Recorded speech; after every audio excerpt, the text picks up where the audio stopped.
What's going on? Good morning. How do you do? Good afternoon. Nice to see you. And evening. Well, it's actually what time is it? 11.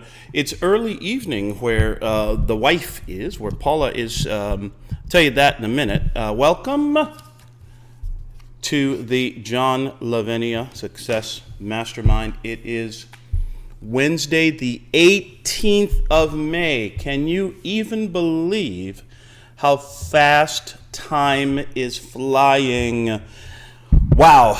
Yes, it's the 18th of May of 22. I'm your guy, Glen Henderson, showing up on a Wednesday morning as I usually do.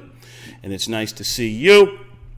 Let's have the housekeeping right off the bat, shall we? Let's see what's happening on the calendar. It's the books. Well, right now it's the general session. Noon. It is 12 noon Lavinia time, if you know what I mean. And Gail, hello, nice to see you.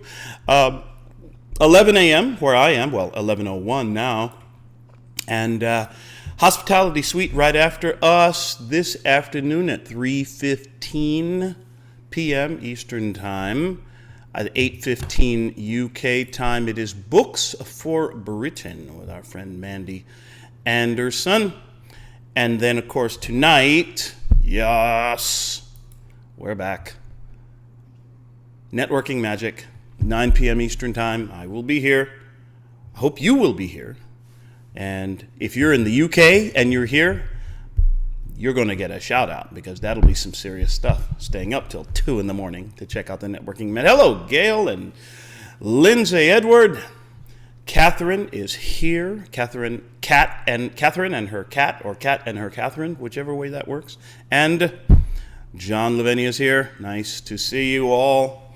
And I have one particular thought on my mind. Oh, by the way, but before I get to that thought, I was saying that it's good morning as always and good afternoon and it's good evening where my lovely bride Paula is, because she is over in England at the moment, in the city of Wells in Somerset County. No, not Wales, not where Tom Jones is from, not Wales. Wells, as in oil wells, as in dig your water wells on your private property. That is in the county of Somerset, England, which lies about 2.5 hours southwest of London. It's where her mother and her sister live. Her brother, Paula, is the oldest of 3 kids, and her brother Simon and her mother Jackie live in Wells, and she has another brother, youngest brother, who lives in Switzerland. This is a globe-trotting family. So they are there. Hey, Daisy has just jumped in. Don't tell the boss. Daisy's here. She's just listening in. We won't get it. We'll try not to get her in trouble. Nice to see you, Daisy. So Paula's over there. She's there to take her mom away on vacation for a couple of weeks. They're going to an island off the coast of England called Alderney. I've never been there, but I hear it's quite nice. It's one of Mother's favorite vacation spots. Tries to get there. So, did you notice what I did there? My mother, Eleanor Henderson. This is the only way I can keep them straight, you see. My mother, Eleanor Henderson, is Mama. I refer to her as Mama, right? And then Paula's mother, Jackie Wigley, I refer to as Mother. And this is how we keep them straight. And it seems, Mother seems more appropriate for a British mother-in-law, don't you think? A little more stately. I like it anyway. So this is how I cheat on keeping track of who's who. So it has been one whirlwind of a week and a weekend and all that sort of thing. I just got back from a business conference out in the beautiful town of Salt Lake City. Somebody was I was chatting with someone out there as we were kind of walking around and walking back from lunch, I think, or something, and they were saying, "Oh, this is a really interesting town. This is a really interesting city, Salt Lake."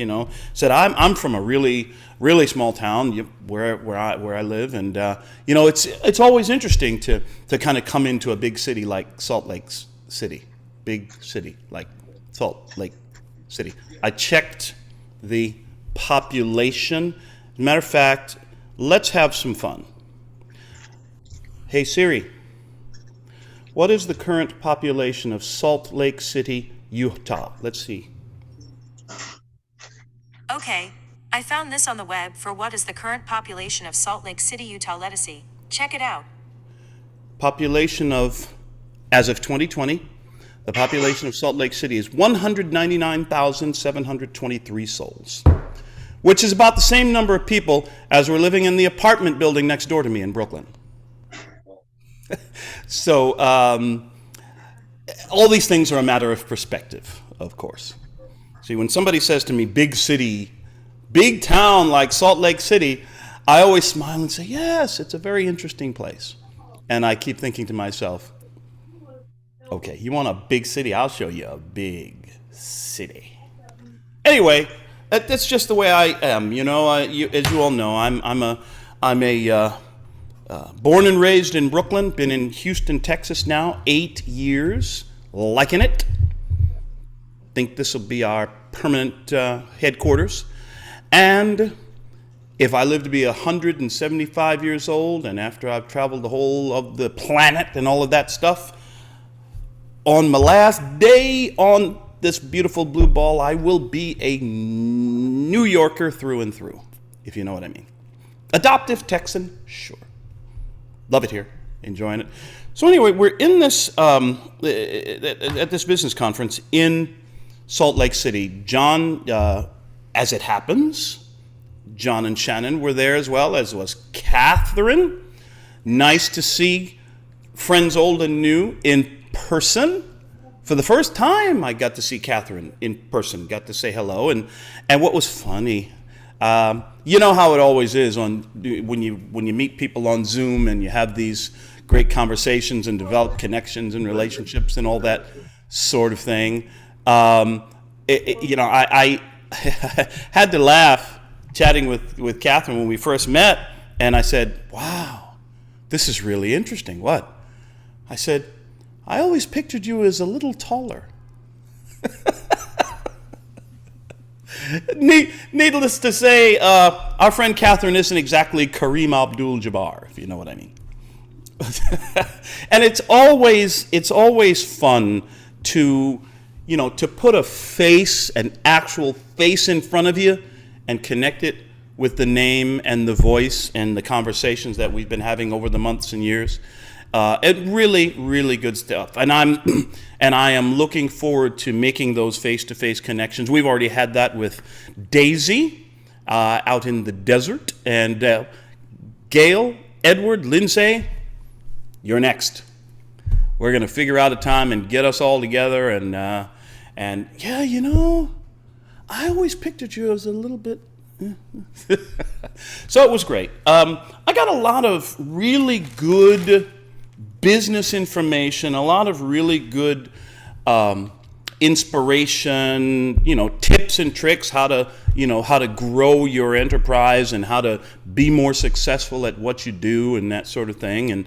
And Paula likes to say, she said, Glenn, I know you're always the same. You go off to these conferences and you get your head all stuffed full of info and inspiration, and you always come back with your hair on fire. Well, okay. Some of it, anyway, it's burned off. I've been so excited. What was interesting, though, is that this time around, and I've been to a lot of these different things with a lot of different ventures and endeavors that I've been a part of, and too often with events of this nature, I do come away with a whole bunch of Great stuff. And come home with my hair on fire, all fired up, all excited. And then a week later, right? You know what I mean? It's like the old saying. It's like from the old John Lennon song. You know the saying, life is what happened to us while we were making other plans. And I don't think I'm alone in this, because too often people go and they gather with friends and colleagues and business associates and learn together and absorb information together and get very excited and very hopeful about the future and what is to come and what we believe is to come. And then we come home and that same set of problems that we left behind to get in the car or jump in on the plane and zoom on out to the special event, all those same problems that we left behind are sitting in the living room waiting for us when we get back. And there's no off switch on life. Not even a pause switch, because it goes on. Life moves forward. And if you're one of those people who goes off to, goes to the special events and greets the people and gets the information and the learning and the workshops and all that stuff, and you come back and, hey, let's go. Yeah, I got news for you. Nobody cares. What? Yeah, it's true. Here's what I mean. When I get back, in fact, when I got back Sunday afternoon, there were two people, as far as I know, who really, hey, Missy, nice to see you. There were two people in my world who really, truly cared about everything that I had done and learned and accomplished and picked up over the week and the weekend. And one of them was me. The other was Paula. Because she supports me 1,000% in any, thing that I endeavor to accomplish. So she was really into it. But even in Paula's case, and I don't use that word very often, do I? But even in Paula's case, it's great that she is into it. It's great that she supports me. And it's great, really wonderful to have someone who has your back at all times. That's pretty cool. Even with that in place, as I heard this past week, and as I've heard before from other leaders and coaches and counselors, including our very own, the very right Reverend Lavinia, no one, if you got a goal, if you got something to accomplish, a result you want to produce, a level of stats that you want to achieve, here's the news. No one, not even your significant other, is going to do the work for you to accomplish what it is you desire. No one can do the work for you. And here is the difference between how my attitude and my outlook on life and business has changed over the years. I now realize, with the benefit of hindsight and experience, that the fact that no one can or will do the work for me is good news. Why is it good news? Because, well, there's several reasons. A couple I can think of right off. Number one, I get to take the credit when it goes right. Just me. Yes, it is true No one hits a major goal by accident, as a mentor of mine likes to say. No one hits a major goal by accident, and no one hits a major goal alone. Yes, absolutely true. Teamwork makes the dream work. It sounds silly, absolute fact. No one reaches a goal by accident, and no one reaches a goal alone. Having said that, when you get up in front of the room, or when you stand before the group or are speaking to the group having achieved something, nobody else gets to say, I did it. Which is kind of nice if you think about it. I did it. Boy, there is something so powerful about setting a target, setting a goal for yourself. Hey, cat, quit kissing the cat. Pay attention, will ya? Anyway, I don't know which cat I'm saying this to, so anyway, y'all figure it out. There is something so enormously satisfying, isn't there? And I'm sure John can speak to this. I'm not trying to put him on the spot, but I've heard him talk about this before. Yes, we assemble teams and we work together and we move forward. You know, the old African proverb, if you want to go fast, go alone. If you want to go far, go together. Yes, so there's a wonderful dynamic behind a team huddling up and putting their heads together and all moving the scrum in one direction to accomplish the goal. At the same time, I love being able to say, I did it. I did that. I was very, very fortunate to be able to be sort of featured in one aspect of the proceedings this past week and weekend. And, you know, it was nice because I'd worked a long time to accomplish this thing and you know, got quite a lot of kudos and stuff. And you know how sometimes it like they say, when the cheering stops, the room gets real quiet, you know? In my case, when the cheering stopped, when the kudos were kind of faded into the background of the event, I was still able to say, you know what? I did that. I did that. You know what? High five me. Yeah, I did that. And you know, I'm not talking about some sort of corny arrogance like, yeah, hey, I'm the man. It's in this one particular instance, I did that. I did the work. I put in the time. I made the sacrifices. And now I get to take the credit and accept the praise. It's a wonderful feeling. It really and truly is. And I wish that feeling for all of us. You know, the nice thing is we can give ourselves that feeling pretty much any day of the week that we want to.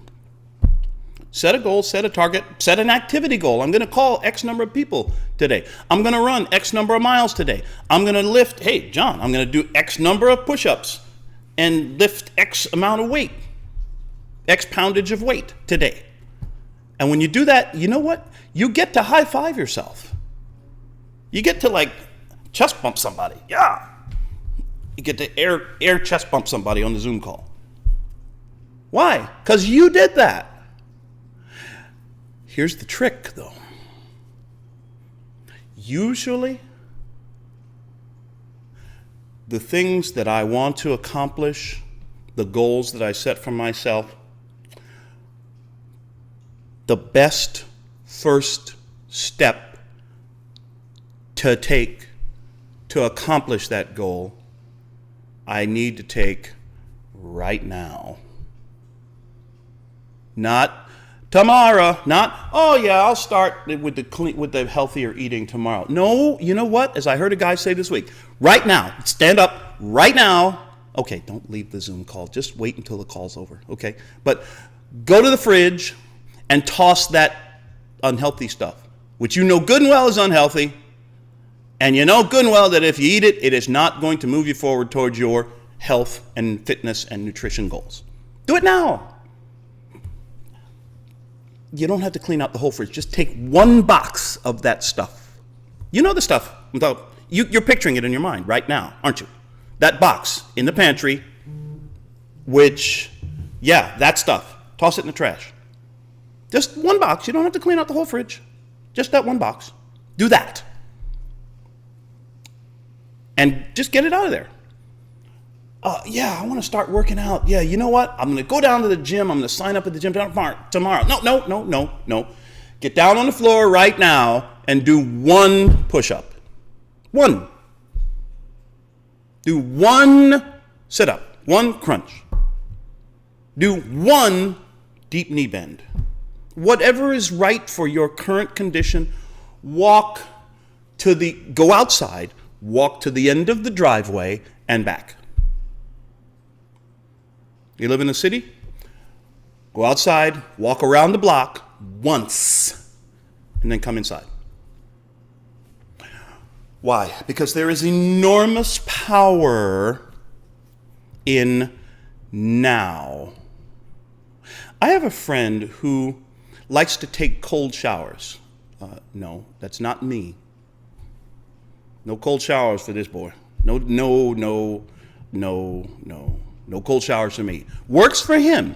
He's a very specific reason why he likes to take cold showers. He says, I do it not because I enjoy it. He says, I hate cold showers.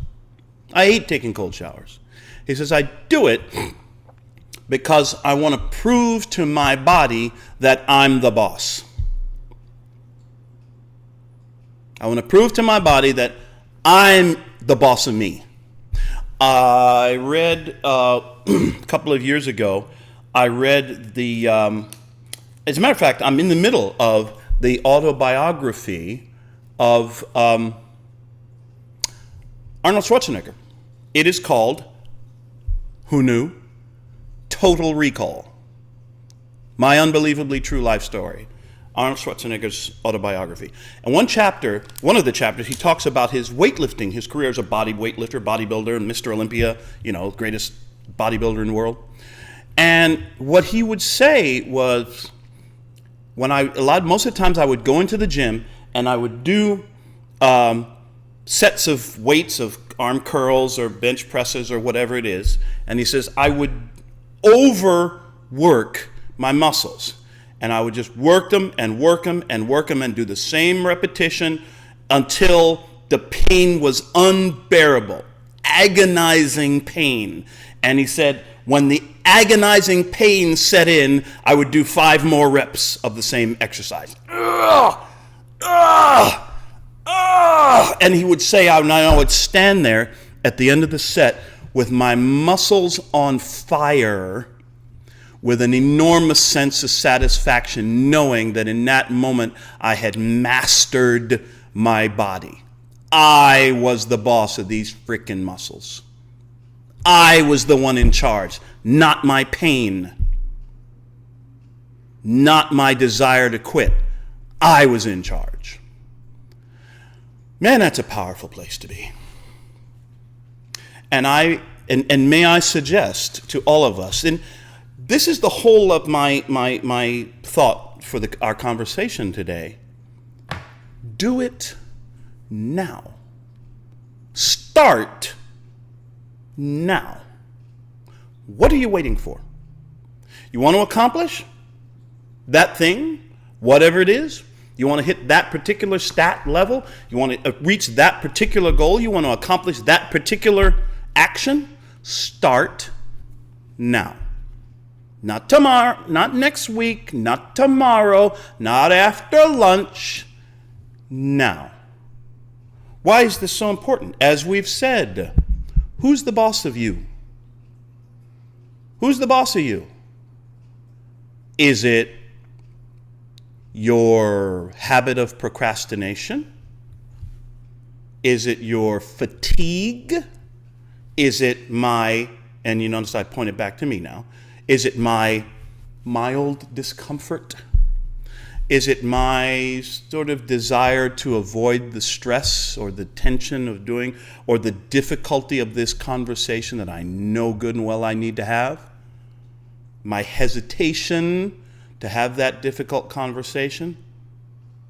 Is it my laziness? No, there's no lazy people here. None of us procrastinate, right? None of us here in the mastermind, none of us ever puts things off, right? The question is, who's the boss of me? Is it my mental attitude? Is it my tendency to give up when things get tough? Is it my fear? Is my fear the boss of me? Is my pain the boss of me? Who's the boss of me? Who's the boss? Who's in charge? Prove it now. Start now. Tell your freaking mental attitude who's boss. Tell your freaking fear who's boss. Start now. It's one thing. Just the one. Yes, I'm thinking of something that I'm going to do right after. I can't do it right now. Come on, man. I'm on the call. We're leading the conversation here. As soon as this call's done, I know the thing I can do. So, whatever that thing is, if your goal requires a process, start the process now. Start step 1 now. Is your goal to read more books during the year? Go grab a book, read one chapter right now. No. Read one page now. That's the key. Do it now. Who's the boss? What are you waiting for? Start now. I guarantee you the sense of accomplishment you will feel having read that one page, having done one push-up, having walked around the block once, having gone to the pantry and grabbed one box of that stuff and tossed it in the trash. Just the one. Go ahead and give yourself a high five. Why? Because you started now. What do you think? Talk to me. What are your thoughts about this whole now business? What's happening? And I can tell you testimonials. I can give you sort of negative testimonials on myself. Opportunities that, not the opportunities that were taken away from me. Opportunities which I have cost myself by not acting in the now. Yes, it's a hand. Hello, Missy. What's happening, ma'am?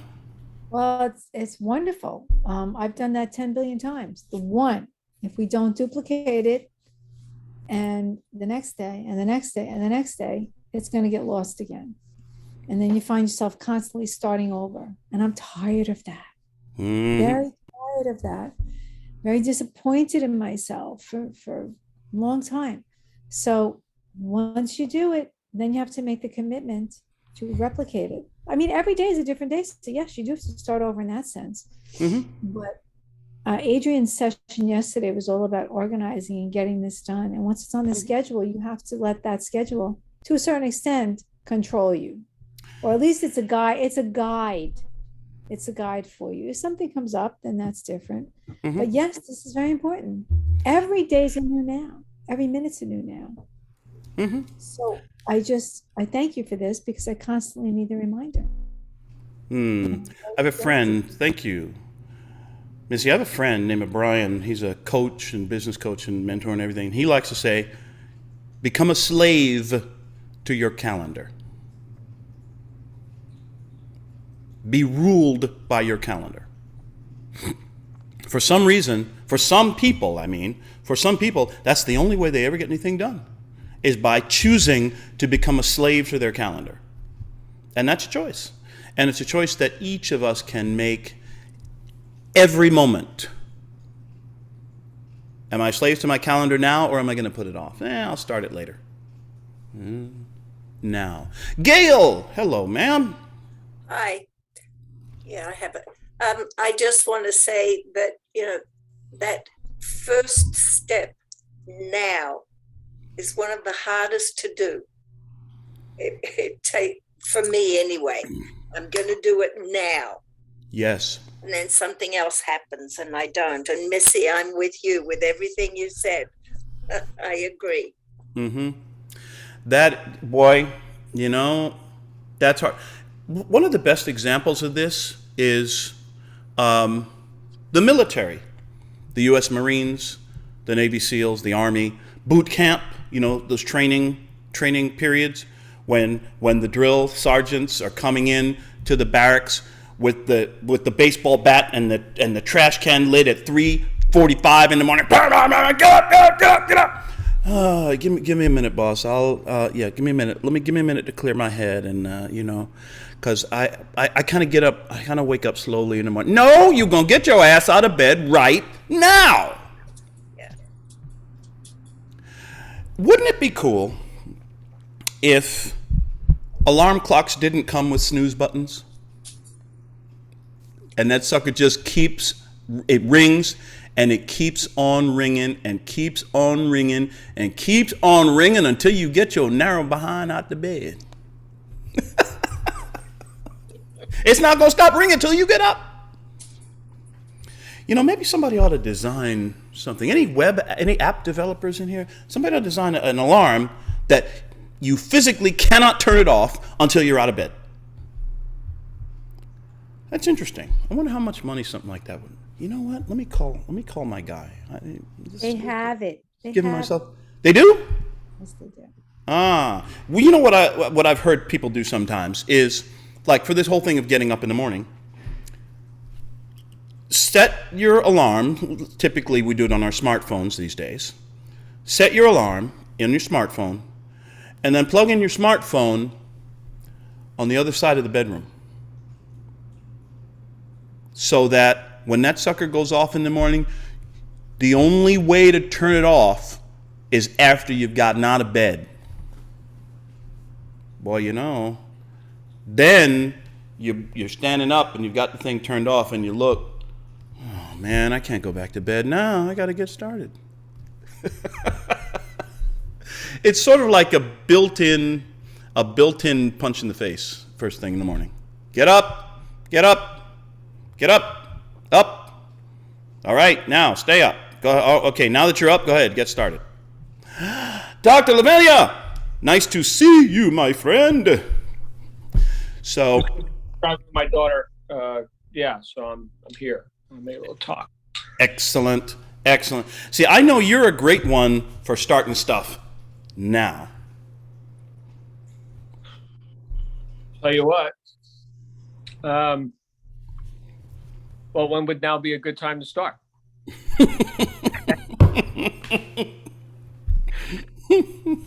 Yeah.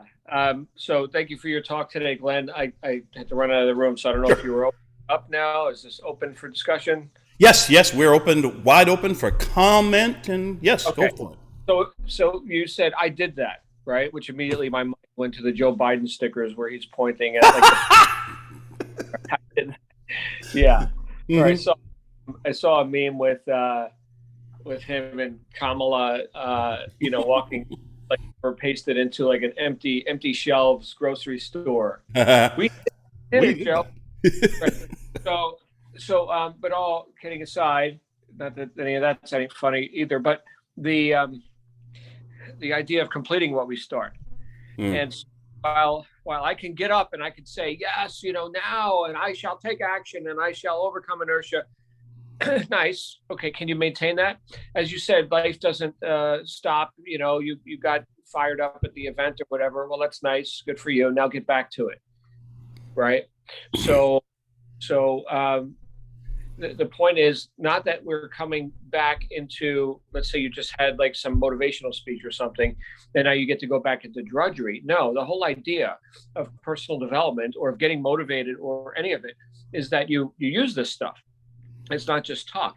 And so I've taken issue with a lot of the self-help space, which I'm in, obviously, right? So I've taken issue with a lot of it.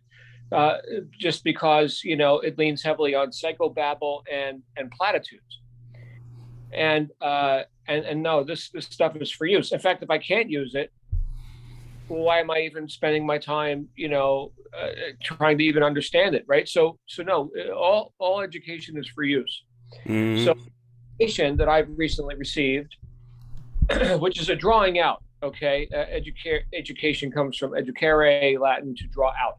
Right. So the things that have turned on in me as a result of things that I've listened to and inflowed right? Now, I've got a moral obligation to demonstrate, to outflow, to perform.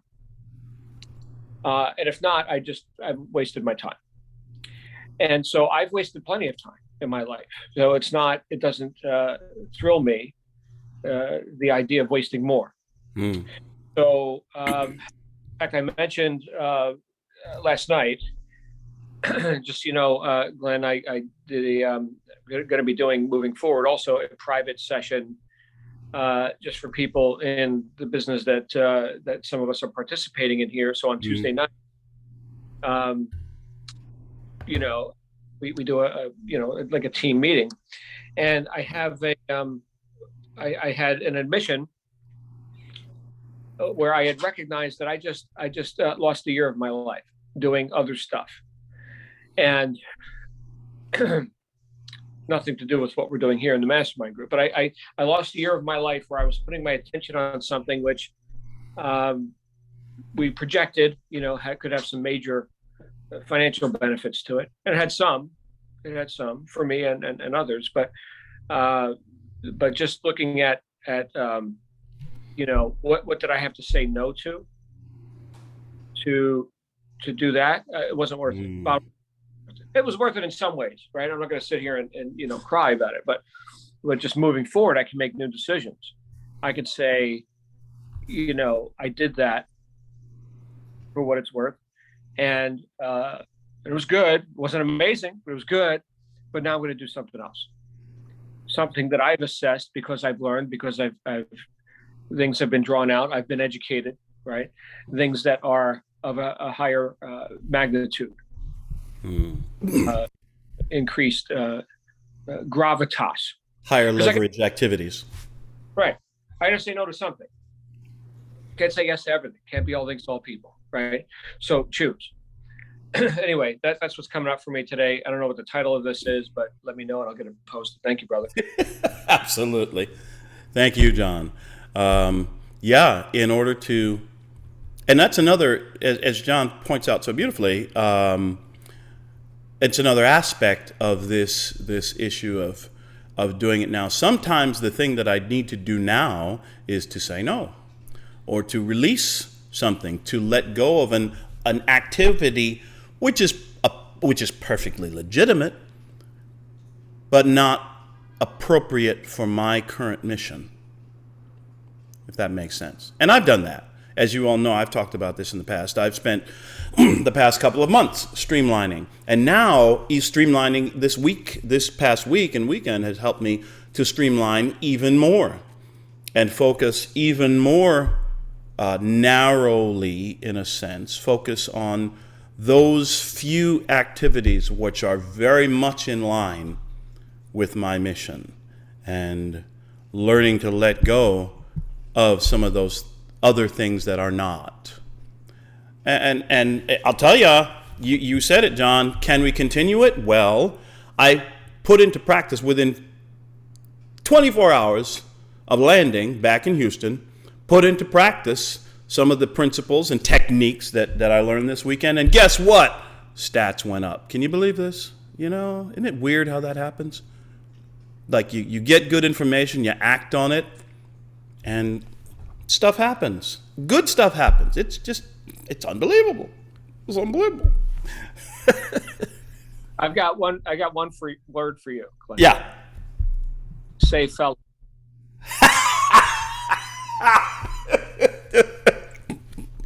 Yeah. Okay. We may have occasion to explain this inside joke at some point during the life of the mastermind. We may get around to it, but say fella. Yes. Well, listen.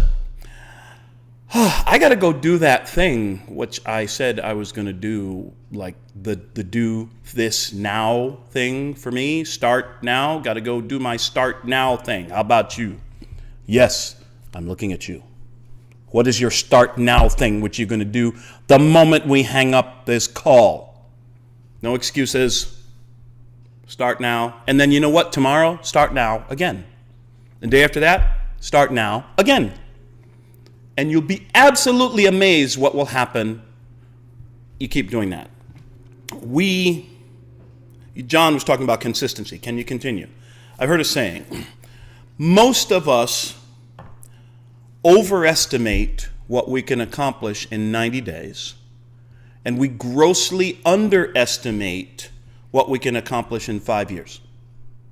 I think the key is consistent action, because as we've heard from our friend before, consistency beats intensity 6 days a week and twice on Sunday.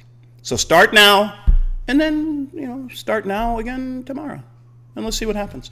My friends, it's been a great one. As always, as we said, Hospitality Suite, Books for Britain at 3:15 with Mandy Henderson, our good friend. And back tonight, yes, 9 Eastern Networking Magic. Make it a great afternoon, my friends. We'll see you later on. Bye for now.